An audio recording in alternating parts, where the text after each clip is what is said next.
Hi everyone, welcome to my channel. In today's video, I'll be showing you how to prep a bottle and personalize it using rhinestones with the honeycomb method. I'll be taking you through the steps, process step by step. So if you're interested in rhinestone work or bottle customization, this one's for you. I hope you find this video helpful. Let's get started. We are going to start by sanding the bottle with sandpaper. Prepping your surface is super important as it helps the rhinestones stick better and will definitely last longer. So don't skip this step and sand the bottle really well.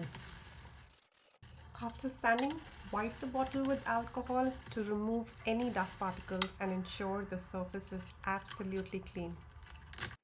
Once that's done, I'll measure the bottle for personalization and then move into design space to design and create the name stencil.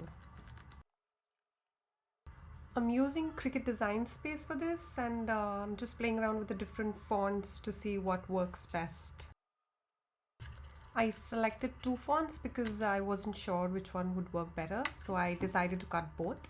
However, just before setting it to cut, I realized the letters were overlapping, so I went back and used the weld option to make sure the name was cut as one piece instead of individual letters.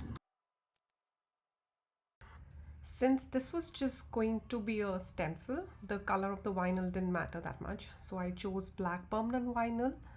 I used my green mat and the Cricut machine to cut the design. I used the permanent vinyl setting in design space, and once the machine finished the cutting, I weeded both the designs. I then used transfer paper to place the design onto the bottle, making sure everything was aligned properly. After that, I filled in the name with stencil using a black water-based color. I prefer doing it this way, but you can use permanent vinyl. Now it's time to choose the rhinestones and their sizes. I went with black rhinestones for the name, and because the font is very thin, I used sizes ranging from SS3 to SS8.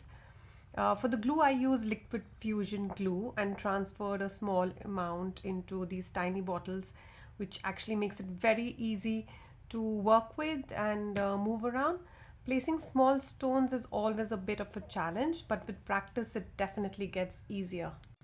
Once the name was done, I moved on to the bottle. I used crystal rhinestones in size SS20, which I love for their beautiful shine. The most crucial part of the honeycomb method is getting the first line absolutely straight. Over time, I've realized that when the name font is very thin, using large rhinestones around it can overshadow the name. So I usually choose smaller sizes to fill in the space. I use rhinestones ranging from SS3 to all the way to SS12. Now this part can get a bit tricky as you need to move the stones around a little bit to see which size best fits in each space.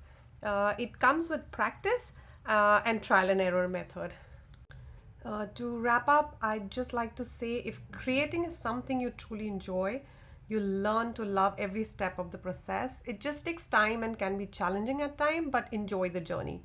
And if you found this video helpful, please like, share, and subscribe to my channel. I'll be back with many more informative and detailed videos. Bye.